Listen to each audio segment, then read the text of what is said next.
You're listening to Deconstructive Criticism. I am Aaron Flam. IDF spokesperson Lieutenant Colonel Jonathan Conricus joins us to talk about what is happening in Israel. The apologists, the relativists, and the whataboutism are already out in full force. Hamas war crimes have been celebrated in more places than the Middle East and the Muslim world. On the streets of Western capitals and towns, people have congregated to show their support for Hamas.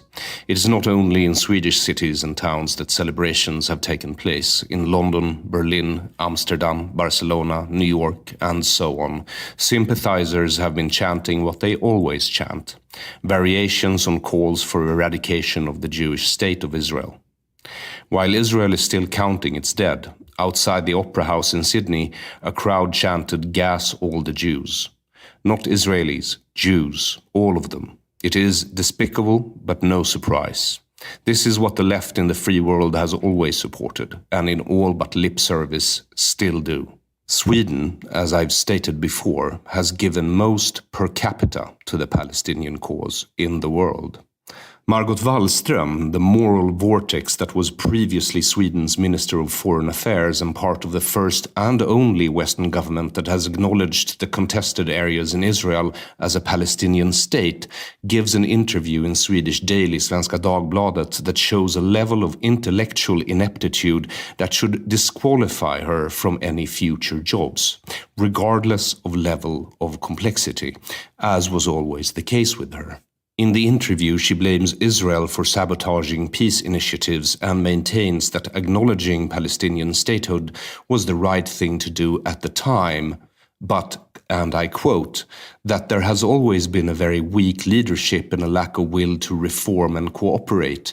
It was incredibly frustrating the whole time, end quote. And here she's talking about the PLO and Hamas, seemingly completely oblivious to the fact that the Palestinians were uncooperative because they weren't interested in her vision of a two-state solution. It never occurs to her that she has been duped or that her Arab friends' calls for the murder of Jews is anything but dark humor.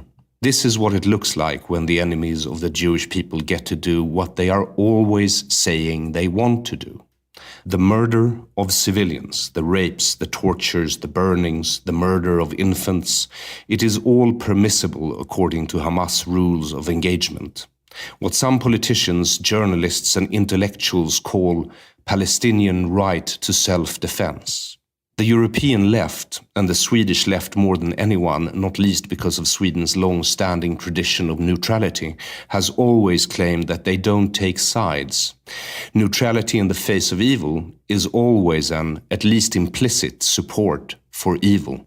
So it was when the Swedish Social Democrats worked with Hitler in the lead-up to and during almost all of the Second World War. It was true during the Cold War when their supposed non-aligned movement always aligned with the Soviet Union in the UN, as it is today, since the European left with Sweden's Olof Palme at the helm, when they cavort with religious fanatics. Hamas are genocidal barbarians who, in an unbroken line, are heirs to the Nazis. Quite literally, the Palestinian movement was started by Hitler's own Mufti Haj Amin al-Husseini, a part of the elite in the Muslim Brotherhood, who went on from his desk job in Berlin during the war to leading the Palestinian Arabs, because back then we still acknowledged this conflict as a larger Arab-Israeli conflict, in pogroms against Jews in Israel. His movement then got funded by the Soviet Union during the Cold War until today's ISIS-like caliphate in Gaza, where Hamas rules after winning the only election they ever had. The reason Abbas isn't holding elections in Judea and Samaria is because he knows that Hamas would win if he did. Israel are not the ones holding the Palestinians prisoners. Hamas are holding their own people hostage, as well as untold number of Israelis. The Palestinians in Judea and Samaria are being held hostage by the Holocaust denier Mahmoud Abbas for Western aid money. They are being held in camps in Lebanon, Syria, and Jordan too, as pawns in the Arab war in Israel. Why should Israel be more responsible for the Palestinian Arabs than their Arab brethren? My point is simply that anti-Zionism has always been anti-Semitism. What the left of the West has sided with has always looked like this. This time they just succeeded beyond their wildest dreams. When Iran, as it repeatedly does, says that it wants to annihilate Israel, trust that they believe what they are saying. It might be hard to comprehend for the Western poseurs that some people actually live their truth and that it's not just rhetoric that fits cozily into your fantasies of revolutionary romanticism or some misplaced notion of Rousseau's idea about noble savages. If you, as Margot Wallström, Jeremy Corbyn, and a myriad of other European leaders and intellectuals can't tell the difference between civilization and utter barbarism, then you should file for moral bankruptcy, as you should have done a long time ago. If you, like the Swedish left, victim blame Israel for this attack and call for a, quote, free and democratic Palestine from the river to the sea, then you are living in a fantasy world, so far from reality that you might as well be in a parallel universe that is the opposite of our own. There are no free and democratic Arab countries. They do not exist. That has always been the case. If you're too intellectually lazy, too cowardly, or a combination of the two to condemn this attack unequivocally, then you are, if not evil yourself, at least evil's useful idiot. Lieutenant Colonel Jonathan Conricus has been a guest of the podcast before. At that point, he had just retired. Now he's reinstated in the IDF, and we will get a chance to discuss what has happened and where the situation stands now. The time of recording is 01:30 Swedish time on October 11th, 2023, and tensions are brewing on the border of Israel and Lebanon and Israel's border with Syria. With those words, I present IDF spokesperson Lieutenant Colonel Jonathan Conricus.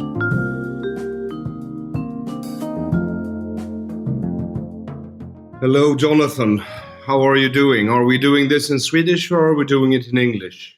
I prefer English. Okay, then we will be doing it in English because I prepared all the questions in English. I remember our last bout. Great.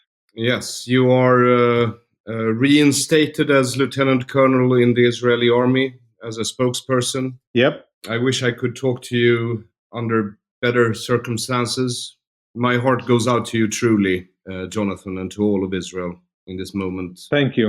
Thank you. I appreciate that. And these are times that we have never experienced. You know, my colleague, he just came back from Kibbutz Kfar Aza.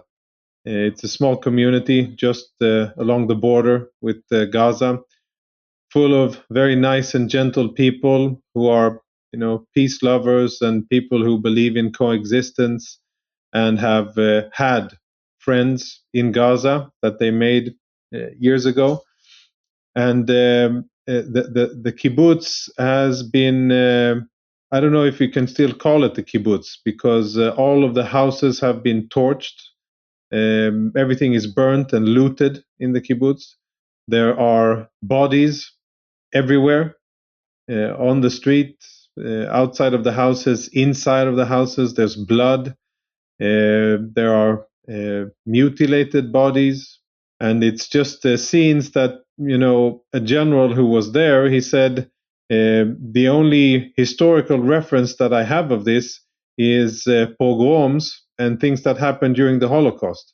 And never ever could I imagine that this would happen in Israel when we are independent and have a military. So it is, yes, the circumstances are something that we've never ever encountered before. So I totally understand what you're saying about wishing us well. Can you, in your own words, tell my listeners what has happened from your perspective and what you have gathered? Yeah, I mean, I'll tell the listeners, maybe if they haven't followed news over the last few days, and give them like a short recap of how we got to where we are.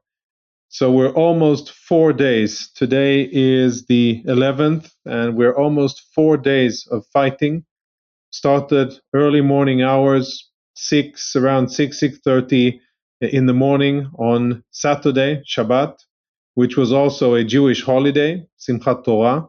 which is a very joyous holiday. It's the holiday where Jews celebrate that the Torah was given to them, and it's really a, a beautiful and very joyous occasion. So early morning hours, Hamas launched a surprise attack against Israel, against the military and communities along the Gaza front. In hindsight, we understand that this was an attack that they planned for a very long time in great detail and were able to conceal the fact that there were hundreds of terrorists that crossed in the first wave. They combined weapons. They used drones to take to fire or drop explosives on all of our observation cameras to incapacitate the observation towers so that our soldiers wouldn't see. And then they fired simultaneously at various positions, fired rockets and mortars at all of the IDF positions. And using that, they then assaulted towards the fence. There's what we thought until that time a robust security fence around the Gaza Strip between us and them, but they launched towards that fence. The first place that they crossed was actually the humanitarian border crossing at the northern part of the Gaza Strip. It's called the Erez border crossing because it's close to a kibbutz called Erez. That's the same crossing, by the way, where Palestinian workers used to cross every day as they went to work in Israel and provided money and sustenance to hundreds of thousands of Palestinians in Gaza, earning very good salaries in Israel. 20,000 of them used to cross every day into Israel because Israel wanted to alleviate the economic situation in Gaza. So the Erez crossing, that is where they crossed. And if you've seen videos of those white Toyota pickups that they used, very ISIS inspired. And this ISIS theme is something that I think we will return and speak about because it really goes through everything that happened, the atrocities, the barbarity, the monstrosity of how they operated and how happy they were seen executing Israeli civilians and butchering people and abducting them. I can only compare it to ISIS. So these white trucks, they penetrated first from the Erez crossing and then fanned out into the entire region, drove fast towards the largest city in the area, which is called Sderot, a city that has endured lots and lots of hardship over the years in the form of rockets, but never before have there been Hamas terrorists on the street of that community. Total surprise for Israeli civilians. And then as Hamas was able to move across the first line of defense and got to Israeli communities, the carnage started. They went and assaulted each and every of the Israeli communities close to the border, some of them kilometers away, but they obviously started with the closest ones. And their mission was very simple. They were on the hunt for Israeli civilians. Parallel to that, Hamas fired rockets at Tel Aviv and basically all of populated Israel south of Tel Aviv. That was the diversion. And they also fired rockets at the Israeli communities close to the border because probably they wanted all the Israelis to be inside their security shelters. Then the next stage was the most crucial one. Armed terrorists made their ways into the communities and started going house to house, breaching in, and simply executing Israeli civilians. In the few locations where they couldn't get in because the Israeli civilians barricaded themselves inside, they usually torched the houses and waited for the house to burn and the Israelis to try to escape, and then massacred the Israelis as they went out. Again, to emphasize, I am talking about civilians, women, children, babies, elderly, disabled people, 80-year-old Holocaust survivors, and infants that were only a few months old. That's the span of the people who were massacred by Hamas. So that's the story of what happened in many, many communities, county communities, Kibbutz Kfar Aza, Kibbutz Be'eri, Cholit, Sufa, many other communities along the border. This is basically the story of what happened. And in some locations, they also barricaded themselves in. When the IDF arrived, they held hostages, and there were attempts to free them, which were usually bloody and led to more casualties and casualties for the IDF and the police as well. Parallel to that, Hamas really struck gold, so to say, from a terrorist perspective, and stumbled upon or planned in advance, we still don't know, a music festival where more than 1,000 young Israelis were having an outdoor music festival or a rave party close to a place, a kibbutz called Re'im. Re'im, ironically, means brothers or friends, the name of that kibbutz in that area. And they simply assaulted that area. People were totally in disarray, had nowhere to hide, nowhere to go to, and were summarily butchered by these Hamas monsters that came across. There's lots of videos of it, from security cameras, from vehicles, where you see executions. And then there's videos of many of those beautiful young Israelis being taken off into Gaza, women, girls, and young men that were being led by dozens of Hamas terrorists, taken on motorcycles, on club cars, on other vehicles, and dragged into Gaza. Many Israeli soldiers were killed as well, fighting, and it took a long, long time before Israeli troops could get to the area and start fighting back and starting the long, long process which took us days to clear the area of terrorists and to rescue the few survivors that were left. To give you an example of the magnitude of the event, Kibbutz Be'eri used to be the home of about 1,000 Israelis. There were more than 100 Israelis killed in that kibbutz, so a tenth of the population was murdered. Many were wounded. Many have been abducted and taken hostage, and they are now in Gaza. And the ones who were members of the community and are in neither of those previous categories were simply not in the community. And that's how they were saved. Some Israelis were able to fight off the oncoming terrorists with weapons that they had and with lots of ingenuity and resourcefulness. They hid children in cupboards and went out to fight and defend the house, diverting incoming attackers. And there's many beautiful stories of really tragic heroes, mothers and fathers and grandmothers and fathers who protected children. And there are many heartbreaking stories of entire families that were wiped out.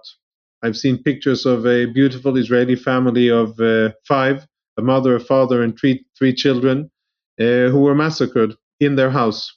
Children at the age of, I think they were 2, 4, and 6 years old, if I'm not mistaken. So this is how Israel woke up on Saturday, the 7th of October. The worst day in Israeli history. Never before have so many Israelis been killed in one day. The numbers so far are 900, more than 900 Israelis that were killed, civilians and military. The overwhelming majority were civilians, and more than 2,500 wounded. I expect these numbers to rise as we continue to search in the villages and kibbutzim, and we find bodies and identify them and add them to the count. But that is the number. Never before in our history have so many Israelis been killed, not by natural reasons, never by the enemy, not even the Syrian military or the Egyptian military in 1948 or the Jordanians in 67. Nobody inflicted that kind of carnage in Israel, and Hamas did. And since then, we have been fighting.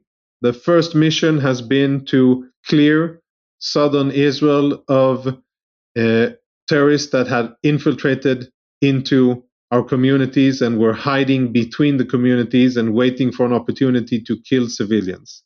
That mission alone took us more than 48 hours. And there's still fighting going on in southern Israel. So there are still terrorists on the loose? There probably are no terrorists in Israel, but there are still terrorists that pop up, probably using gliders with motors. I think Americans call them Buckeyes. I wasn't aware of the thing before that it had a name, but it's basically a parachute with an engine. Sounds like a lawnmower. And that's how many of these terrorists got in. That was a surprise, like many other things. And there are still active combat in the areas in southern Israel. And we have since then plugged the fence and mended the many areas where they were able to breach. Maybe you've seen pictures of a tractor and heavy machinery breaching open our fence, and there were many cases where they used wire cutters and disc cutters and other tools. They came very prepared, unfortunately. And this is what we've been dealing with. We have dozens of Israelis held hostage. Dozens or hundreds? Because I read reports of up towards 150 people. Yeah, there are lots of numbers out there, and at this stage I cannot confirm a final number, but it's high dozens. It's not 10 or 20. It's high dozens of hostages that are there. Most of them civilian, a few of them military.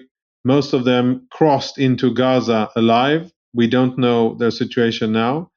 Some we know that were probably dead as they were dragged in there. Maybe those were military, dead soldiers and officers, many of whom we are considered missing now, still unclear.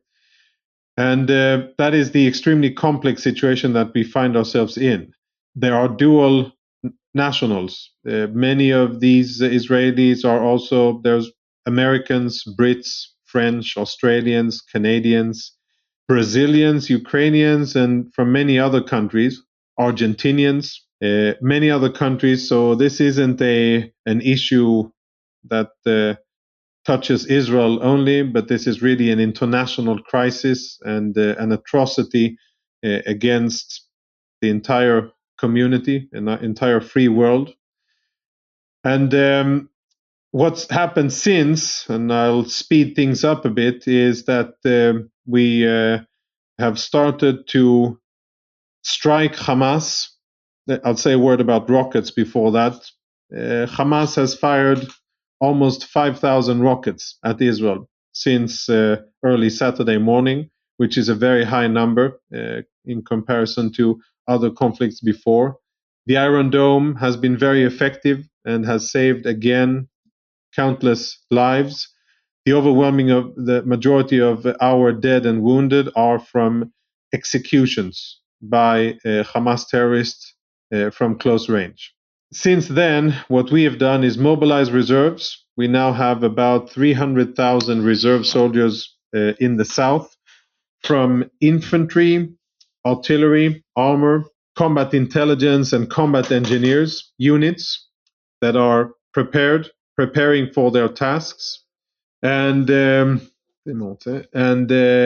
preparing for their tasks and getting ready to implement the mission that we've been given by the Israeli government, which is to strip Hamas of all of its military capabilities and make sure that it will never ever have the ability to threaten or kill Israeli civilians again. That's the military objective. Wouldn't that entail a reoccupation of the Gaza Strip? It might. And we are preparing ourselves for all options. As I said, we've called up or summoned reserves from ground units, and usually ground units operate on the ground. So we are preparing for all of the eventualities. And what's happening now in Gaza is that we're striking Gaza from the air heavily and delivering significant blows to Hamas, its infrastructure. We are hunting their commanders based on every piece of intelligence we have, trying to strike and kill as many of their senior leaders as possible. And we are delivering lots and lots of bombs on Gaza in trying to strike their military infrastructure. That is what we're doing, and we have been doing that for the last day or so, of course, led by the Air Force. There are other fronts active. The Lebanese front is active. The Syrian front is active for the first time. Hezbollah, I wouldn't say that Hezbollah has really engaged and gone all in as of Wednesday at 3 a.m. Israeli time. You never know what can happen in a few minutes, but as of the time of recording, Hezbollah has not gone all in, and there have been attacks, anti-tank missiles fired, attempts to infiltrate by other terrorists, and we have responded. Some clashes, and essentially the situation there now is a tense quiet. For the first time in this round, rockets were fired from Syria. We don't know if it was Syrian troops, Syrian armed forces, or one of the many Iranian militias that are welcomed in Syria, or if it was Hezbollah. It could be any of the above, or perhaps someone else. We retaliated fire, and so far the situation there is stable, and a tense quiet prevails. We have mobilized reserves for the northern front as well, in order to add strength and capabilities so that we are not surprised again. And we are preparing ourselves for the main task, which is the missions in Gaza. So that's where we stand. 3 open fronts, lots of military activity. Perhaps I would say the worst starting point ever in Israeli history for the IDF to continue a war that we didn't want or decide. It was forced upon us, an attack that is unprecedented. And I think that our response is going to be unprecedented in scope and severity against Hamas for what they've done. As it should be. But can I ask, how did this happen? Because you must be, as a Jew from Europe, you sort of rely on the infallibility of the IDF and the Shabak and the Mossad. And how do you feel about this? Honestly, I'll tell you something that I haven't said in the media so far, and only because it's you. There are so many emotions. I am furious.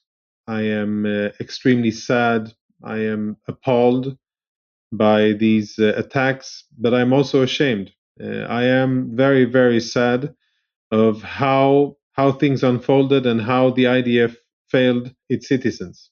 And as you said, the IDF has over time paid in blood and sweat and tears, established a certain aura of strength and professionalism and deterrence and capacity to understand what our enemies are doing, prepare and take initiative and be strong and resourceful, etc.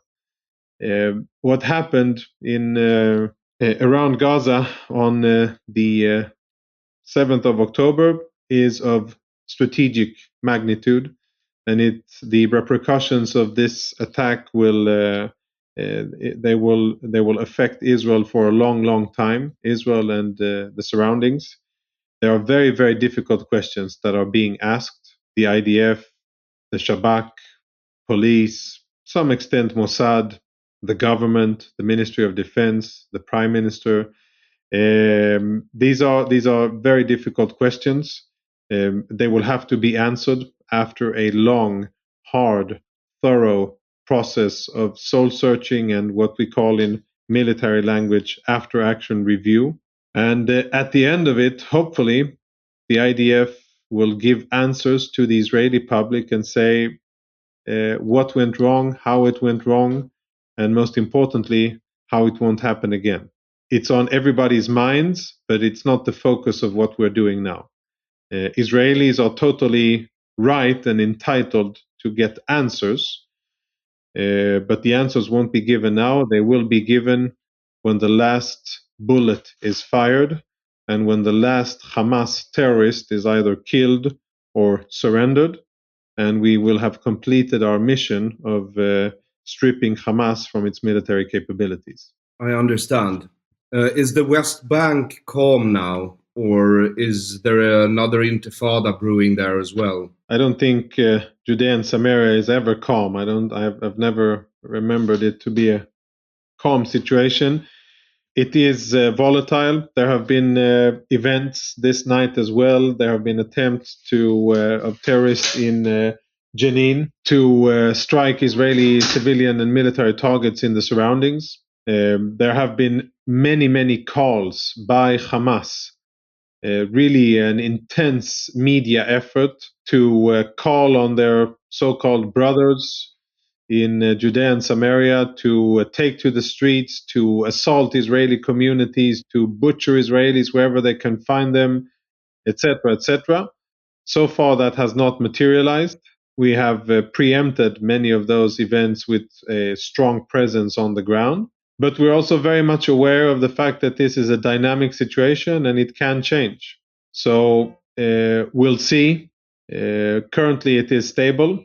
But if you ask me what I'm more concerned about, which area, then yes, I am concerned about Judea and Samaria because there are so many Israeli communities there and they would be very difficult to defend. And I'm also very concerned about Hezbollah in the north.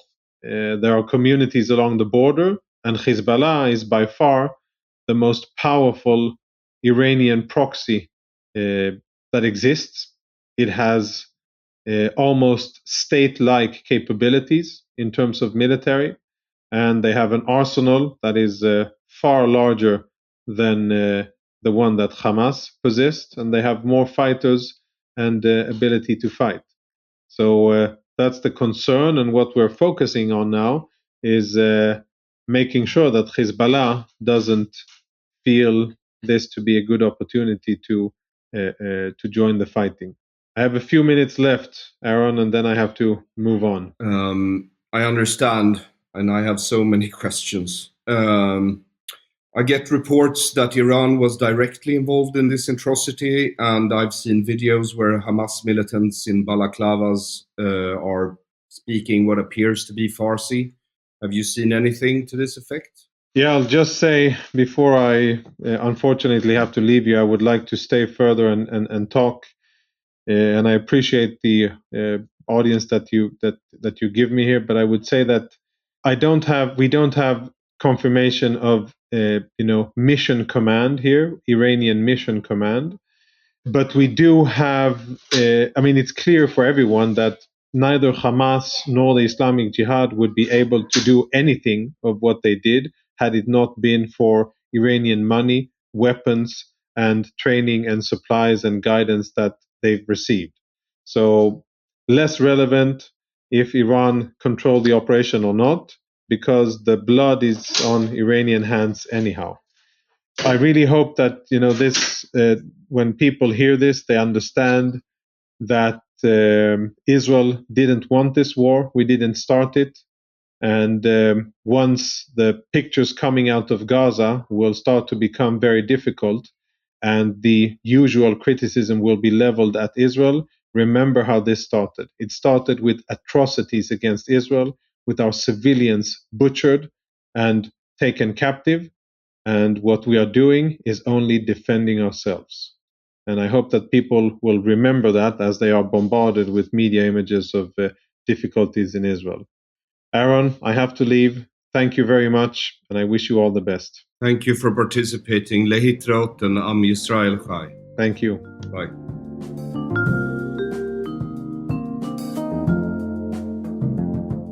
thank you for listening to Deconstructive Criticism. This episode hosted IDF spokesperson Lieutenant Colonel Jonathan Conricus.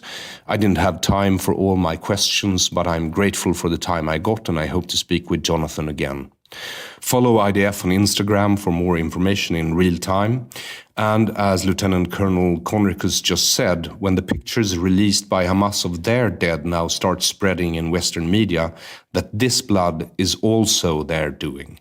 It is what they wanted all along. They gladly sacrificed their own children to kill ours.